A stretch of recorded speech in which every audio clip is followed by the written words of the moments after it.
लेकिन हाँ, ये ज़रूर है कि मौलाना फजलुर रहमान ने जो बात कही, वो बात तो हम लोग कब से कह रहे हैं कि भारत ने जो अटैक किया था पाकिस्तान के ऊपर, वो उसी तरह से टेरर कैंप थे जिस तरह के टेरर कैंप्स में हम अफगानिस्तान में अटैक कर रहे हैं। और जो डिमांड हम अफगानिस्तान की हुकूमत से करते हैं कि जी आप टीटीपी को रोकें या पाकिस्तान में वो आकर जो टेररिज्म कर रहे हैं उसको रोका जाए, वही डिमांड भारत पाकिस्तान से करता है कि जी आप क्या जो टेरर कैंप्स हैं उनको कंट्रोल करें, हमारे यहाँ नुकसान हो रहा है, लोगों की जानें जा रही हैं। लेकिन जब भारत ये कहते हैं तो हम साफ इनकार कर देते हैं कि हम कुछ नहीं कर सकते, ये नॉन स्टेट एक्टर है। और जब वही जवाब हमें अफगानिस्तान से मिलता है कि जी आप जाने और टीटीपी जाने, तो हमें बहुत बुरा लग जाता है। ये जो हम एक कह लीजिए ना दो रुख लेके चलते हैं, या जो डबल पॉलिसीज हमारे यहाँ चला करती हैं, या दोगलापन, वो जब तक हम खत्म नहीं करेंगे, जब तक यहाँ कुछ ठीक होता हुआ नहीं दिखाई दे रहा। मेजर नदीम, कुछ समझ में आया आरजू की बातें? और बात तो यही नहीं है, मुफ्ती तकी उस्मानी है मौलाना फजलुर रहमान के साथ, वो ये कह रहे हैं कि लाइफ टाइम इम्यूनिटी वाली नजीर दसातिरे आलम में ही नहीं है। तो ये कहां से रख लिया भाई लाइफ टाइम इम्यूनिटी? इस पर तो पहले भी चर्चा होती रही है। देखिए, मैं तो आपके पहले सवाल का जवाब देता हूँ। जो आपने फजलुर रहमान साहब की बात कोट की है, उसका मफहूम गलत आप बता रहे हैं। उसका मफहूम ये है कि किसी भी दुनिया में कहीं पर भी जो दहशतगर्दी होती है और कोई भी इनोसेंट लाइफ जाती है या मासूम कत्ल होता है, irrespective he belongs to any religion, any sect, any faction, ठीक है, दैट इज रॉन्ग और हम उसको कंडेम करते हैं और इस्लाम उसको कंडेम करता है। पाकिस्तान ने भी कंडेम किया। जहां तक ताल्लुक है भागलपुर के अटैक का, जो आप लोगों ने किया, जिसका हमने शानदार जवाब दिया, वो जस्टिफाइड इसलिए नहीं था कि वहां पर पाकिस्तान गवर्नमेंट ने खुद उसको कंडेम किया। पहलगाम अटैक को आपकी जो जिसके एनकाउंटर में आपने किया था, नंबर 1। फिर पाकिस्तान ने कहा कि ज्वाइंट आप इन्वेस्टिगेशन करा लें, अच्छा न्यूट्रल इन्वेस्टिगेशन करा लें, इंटरनेशनल किसी को आप बिठाकर मीडिएटर, आर्बिट्रेटर, हुसएवर आप वहां से करा लें। तो उसके बावजूद इंडिया ने सडनली ये अटैक किया है, जो कि जस्टिफाइड नहीं था। पाकिस्तान जो अटैक कर रहा है अफगानिस्तान के ऊपर, वहां लोग बैठे हैं, वो रोजाना आते हैं और उनके हमारे पास पूरे डोजियर हैं, रिकॉर्ड है। मेजर नदीम, आपको कितने डोजियर हिंदुस्तान ने दिए होंगे? पठानकोट में ज्वाइंट इन्वेस्टिगेशन हो गई, क्या कर लिया उसका आप लोगों ने? बुलाया था ना आईएसआई की एक आपकी इन्वेस्टिगेशन टीम आई थी। मैं अर्ज कर रहा था, देखिए हमने दहशतगर्द मारे काबुल में जाके, हमने दहशतगर्द मारे जो मेरी सरहदों के साथ साथ आपने बिछाए हुए थे दहशतगर्दों के जाल, उनको खत्म किया। हमने अपने मुल्क से दहशतगर्दी खत्म करके अब पूरी दुनिया में हमें बुलाया जा रहा है कि आओ हमारे साथ मिलकर के दहशतगर्दी को पूरी दुनिया से खत्म करें, दहशतगर्दी का खात्मा करें। देखिए, हम दहशतगर्दी के खात्मे पे लगे हुए हैं और दहशतगर्दी का जब तक बिल्कुल खात्मा नहीं करेंगे, मेरे army chief field marshal Syed Hafiz Asim Munir साहब, मेरी फोर्सेस आराम से नहीं बैठेंगी, हमारी एजेंसीज आराम से नहीं बैठेंगी। क्यों? कि हमने कसम खाई है कि अब पूरी दुनिया से दहशतगर्दी को खत्म करना। उसके लिए पूरी दुनिया के मुमालिक अब हमारे साथ मिल गए हैं। हाँ, पहले तय कर लीजिए इस्लामिक ब्लॉक दोबारा। डॉक्टर इरशाद कतर ने ही आपको आईना दिखा दिया, तो आप तय कर लीजिए, कर्नल दिनेश ने ये तय कर ले कि इनके आर्मी चीफ सैयद की रोल में रहेंगे, हाफिज के रोल में रहेंगे, मुल्ला के रोल में रहेंगे, या फिर आर्मी चीफ और सीडीएफ के रोल में रहेंगे। ये खुद तय तो कर नहीं पा रहे हैं। राकेश, ये इंसान बिल्कुल नहीं मानेगा फजलुर रहमान की बातें। फजलुर रहमान ने जो कहा था कि आपके पूरे के पूरे बलूचिस्तान के अंदर कई सूबे ऐसे हैं जहां पे अब पुलिस भी नहीं है, सेना भी भाग गई, बलूचिस्तान में भी नहीं है, भाग गए। नहीं मानेगा ये। अब अभी वही फजलुर रहमान कह रहा है कि आप लोग जो खोस्त के इलाके में, आप जो प्रतिक्रिया के इलाके में, आप जो नंगरहार के इलाके में, ये सब जो लोगों को बरसा रहे हो, बम बरसा रहे हो, दहशतगर्द बोल के। कौन से दहशतगर्द? आपके मुशर्रफ साहब ने धोखा दिया था अमेरिका को, उनके पैसे लिए थे और ओसामा बिन लादेन को लाके अब्टाबाद में ठहरा दिया। पूरी अलकायदा को तोड़ा मोड़ा पहाड़ियों से अंदर घुसेड़ा, इन सब पठानों को अंदर लेके आया जिसको आप तालिबान बोलते थे। लेकिन जब उन्होंने पैसे दिए तो इन्हीं के ऊपर जो है फायरिंग करनी शुरू कर दी, ड्रोन मरवाने शुरू कर दिए। तब 17 से 18 कबीलियों ने बैतुल मसूद के नीचे आपको सबक सिखाने के लिए कि कितने कितने गंदे लोग हैं ये, ये सेना कितनी भद्दी सेना है, हमारे को पहले तैयार करती है फिर हमको मारती है, और अरशद जैसे को बैठा देते हैं आईएसआई चिट देके कि जाओ जाओ मैं बोलो बोलो बोलो बोलो बोलो, लेकिन सुनने को तैयार नहीं। मैं ये प्रॉब्लम है इसकी, ये प्रॉब्लम है इसकी। फजलुर रहमान ने कहा है कि अगर हिंदुस्तान आपके भावलपुर में मार करता है, आपके मुरीद के में मार करता है, तो वो मरकजे सुभान अल्लाह, मरकजे लश्कर तौबा, लश्कर तैयबा, इनके लोगों के मां पर अटैक करता है। ठीक है, मैं आगे बढ़ता हूं। सवाल यह है कि लियारी से उठी ये आवाज मौलाना फजलुर रहमान की, इसके क्या मायने निकाले जाए, क्या संकेत है जो खुलकर उन्होंने बोला है? देखिए मारिया सबसे पहले तो फिल्म देख के नहीं निकली होंगी, इसलिए कि पाकिस्तान में ये फिल्म नहीं लग सकती। हम तो खुद यहाँ वहां से फाइल लेकर और देख रहे हैं, तो इस वजह से मुझे नहीं लगता कि किसी सिनेमा से आ रही है। लेकिन हाँ, ये ज़रूर है कि मौलाना फजलुर रहमान ने जो बात कही वो बात तो हम लोग कब से कह रहे हैं कि भारत ने जो अटैक किया था पाकिस्तान के ऊपर, वो उसी तरह से टेरर कैंप थे जिस तरह के टेरर कैंप्स में हम अफगानिस्तान में अटैक कर रहे हैं। और जो डिमांड हम अफगानिस्तान की हुकूमत से करते हैं कि जी आप टीटीपी को रोकें या पाकिस्तान में वो आकर जो टेररिज्म कर रहे हैं उसको रोका जाए, वही डिमांड भारत पाकिस्तान से करता है कि जी आप क्या जो टेरर कैंप्स हैं उनको कंट्रोल करें, हमारे यहाँ नुकसान हो रहा है, लोगों की जाने जा रही है। लेकिन जब भारत ये कहते हैं तो हम साफ इनकार कर देते हैं कि हम कुछ नहीं कर सकते, ये नॉन स्टेट एक्टर है। और जब वही जवाब हमें अफगानिस्तान से मिलता है कि जी आप जाने और टीटीपी जाने, तो हमें बहुत बुरा लग जाता है। ये जो हम एक कह लीजिए ना दो रुख लेके चलते हैं, या जो डबल पॉलिसीज हमारे यहाँ चला करती हैं, या दोगलापन, वो जब तक हम खत्म नहीं करेंगे, जब तक यहाँ कुछ ठीक होता हुआ नहीं दिखाई दे रहा। मेजर नदीम, कुछ समझ में आया आरजू की बातें? और बात तो यही नहीं है, मुफ्ती तकी उस्मानी है मौलाना फजलुर रहमान के साथ, वो ये कह रहे हैं कि लाइफ टाइम इम्यूनिटी वाली नजीर दसातिरे आलम में ही नहीं है। तो ये कहां से रख लिया भाई लाइफ टाइम इम्यूनिटी? इस पर तो पहले भी चर्चा होती रही है। देखिए, मैं तो आपके पहले सवाल का जवाब देता हूँ। जो आपने फजलुर रहमान साहब की बात कोट की है उसका मफहूम गलत आप बता रहे हैं।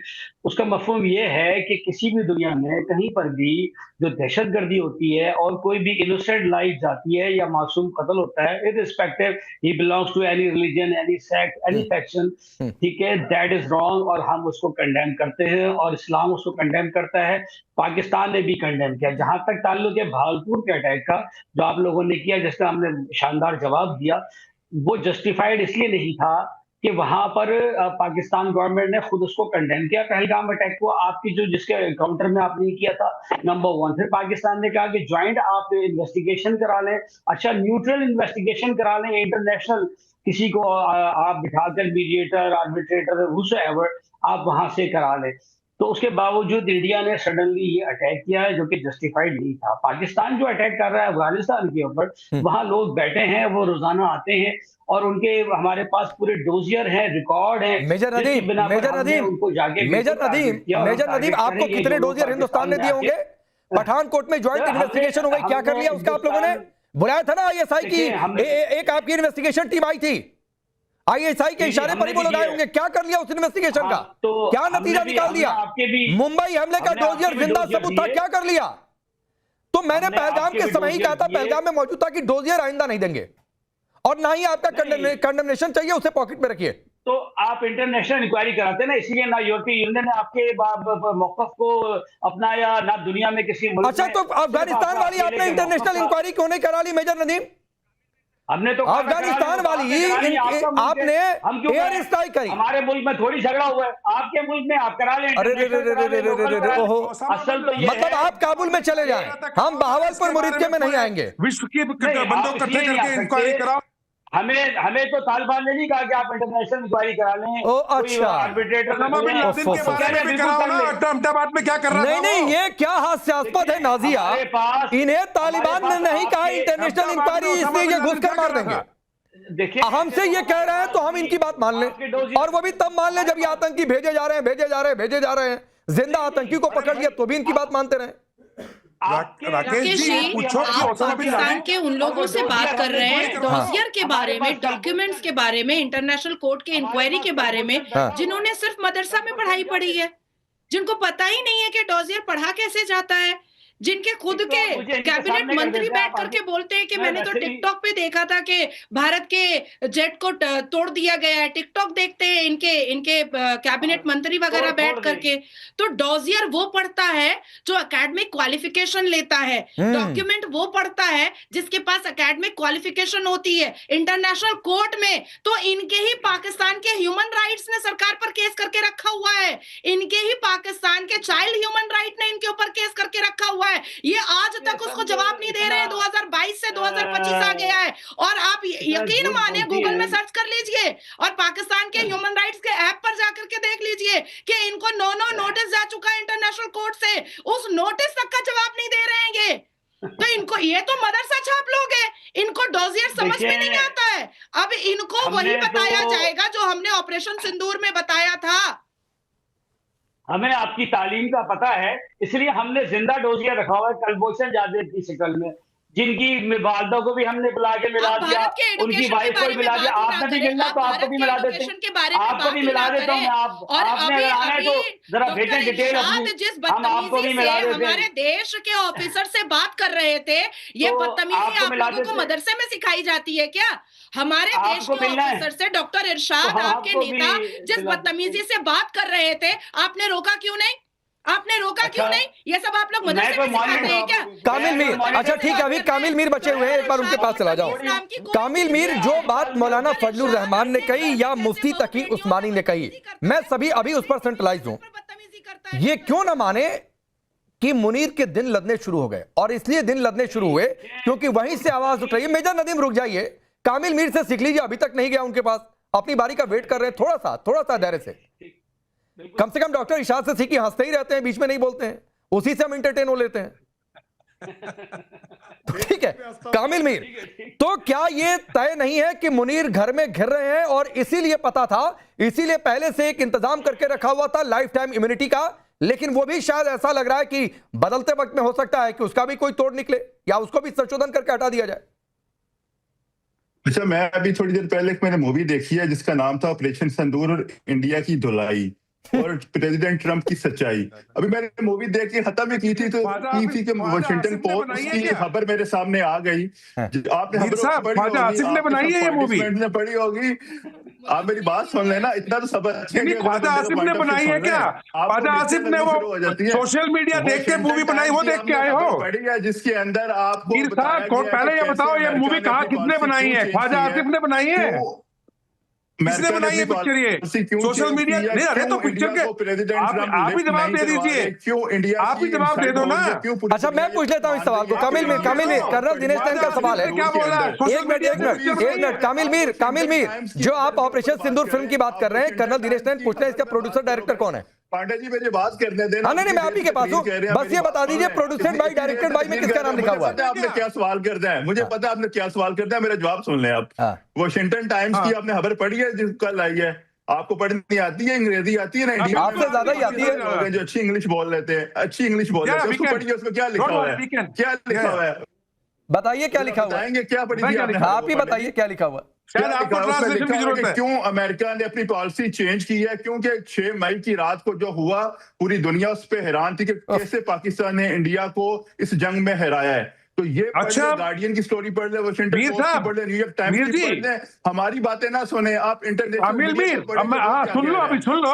आप ख्वाबों की दुनिया में ग्लोब मास्टर नूर खान बेस पे ग्लोब मास्टर कौन से F-16 के पार्ट लेके आए थे? देखना होगा कि पाकिस्तान के साथ मिलकर कैसे globemaster American transport aircraft Noor Khan base के ऊपर कौन से F-16 के पार्ट्स लेके आए थे अमेरिका से? मुझे छोड़ दे आप। इंटरनेट ग्लोबल अच्छा मैं पूछ रहा हूँ ट्रांसपोर्ट एयरक्राफ्ट जो अमेरिका, मैं पूछ रहा हूँ सवाल मौलाना फजलुर रहमान पर, मुनीर पर जो कहा तो ये ऑपरेशन सिंदूर फिल्म देखकर आ गए और फिल्म में कर्नल दिनेश चंद प्रोड्यूसर डायरेक्टर कौन है ये बता नहीं पा रहे हैं, तो फिल्म सपने में देखी थी कामिल मीर। दूसरी बात है कि एक चीज और नोट करिए और तारीख नोट कर लीजिए, मैंने क्या कहा था। जिस दिन गाजा वाला मसला सधा जिस दिन बांग्लादेश वाला टारगेट पूरा हुआ, ऐसे दूध में मक्खी की तरह अमेरिका आपको निकाल कर फेंकेगा, माइंड माय वर्ड्स। और ये यहां पर बैठा हुआ कोई भी इनकार नहीं कर सकता है, कर्नल दिनेश ने। देखिए राकेश, मैं आपको बताऊं, अब ये मीर साहब भी सुन ले, नदीम भी सुन ले, और ये भाई ISI वाले भी सुन ले। देखो यार, आपके जो मुनीर साहब है ना, उनके लगे हुए डिसेंट्री, क्योंकि अभी प्रॉब्लम ये आ रही, अभी वो गए थे कहाँ गए थे वो? पूर्वी लीबिया। पैलेस्टाइन के लिए जो फौज भेजनी, उसके चक्कर में लीबिया। और लीबिया में जाके हाथ जोड़ के आए कि भाई मुझे बताओ, मीर वो सोशल मीडिया की पिक्चर छोड़ो, पिक्चर ये असली कहानी सुनो, असली कहानी सुनो। इसको राकेश, इसको सिस्ता कराओ जरा, इसको जरा आराम कामिल मीर सुन लीजिए, कामिल मीर सुन लीजिए, हमने आपको सुना, सुन लीजिए कर्नल दिनेश ने इनको। इसको सुना हमने।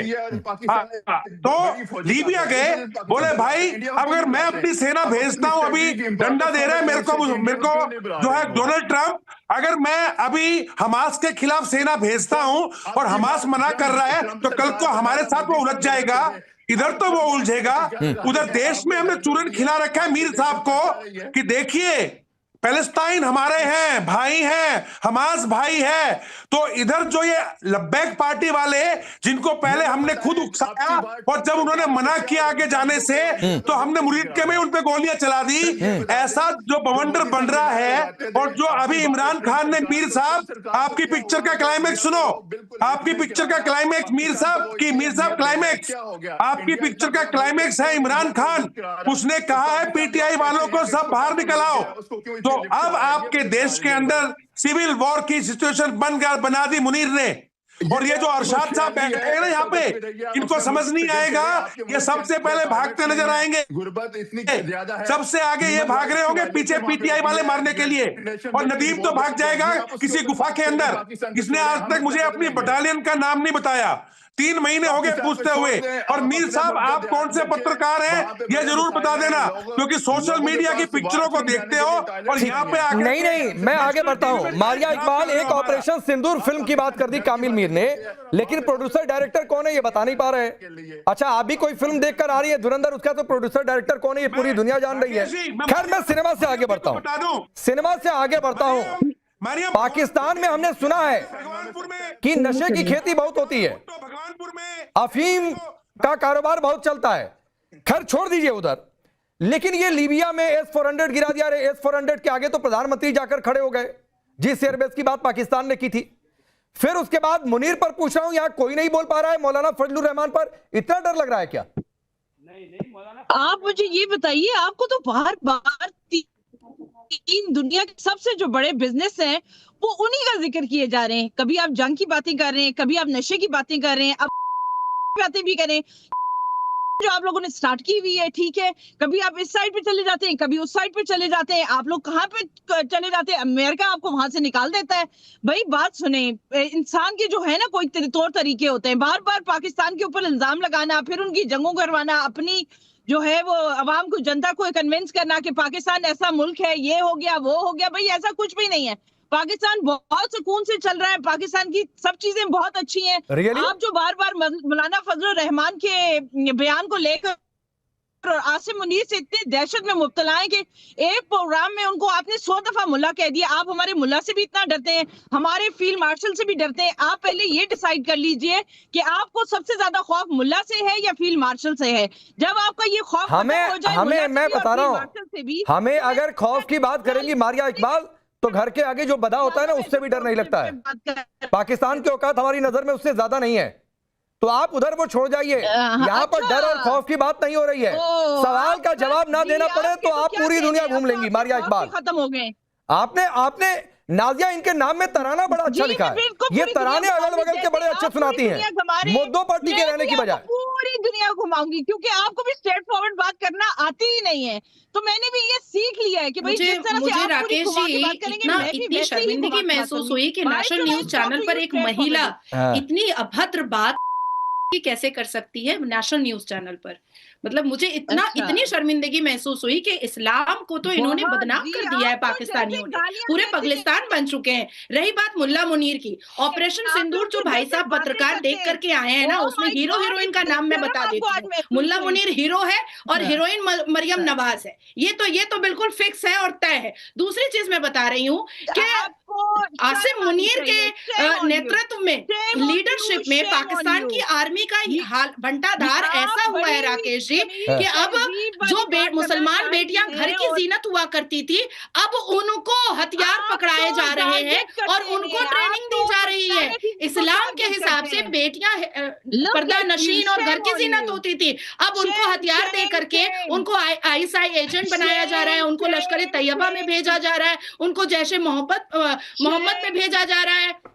आपको याद होगा ऑपरेशन सिंदूर के वक्त में इनके पाकिस्तान के पार्लियामेंट में एक कैबिनेट मंत्री ने एक स्टेटमेंट दिया था कि हमारी आर्मी कम होती चली जा रही है। तो क्या हुआ, मदरसे के बच्चे बाहर आएंगे और वो हमारी सेना बन करके लड़ेंगे। तो अब आप सोचिए कि मुल्ला मुनीर प्यार में इतना पागल हो चुका है कि उसको पता ही नहीं है कि बॉर्डर का काम कैसे संभाला जाता है। अभी तो वो इश्क और माशूक में चल रहा है। और नहीं, लेकिन नाजिया एक आपको बता दूं, ये जिहादी आतंकी ये सब तो छोड़ दीजिए, पाकिस्तान में कितने हैं नहीं है वो तो सेकंड लाइन ऑफ डिफेंस उनकी संसद में ये कहा जाता है, लेकिन एक आंकड़ा है कि पाकिस्तान में फौज से कई गुना ज्यादा वहां पर भिखारी हैं। चीजें चेंज होंगी और इस तरह से नहीं चल पाएगा। आप ऐसा नहीं कर सकते कि आप हर तरह की जो फैसिलिटी है वो अपने आप को दे, लेकिन आप पे केस हो सकता है, ना आपको कुछ कहा जा सकता है। For more of such videos do like, share and subscribe to ET Now Swadesh।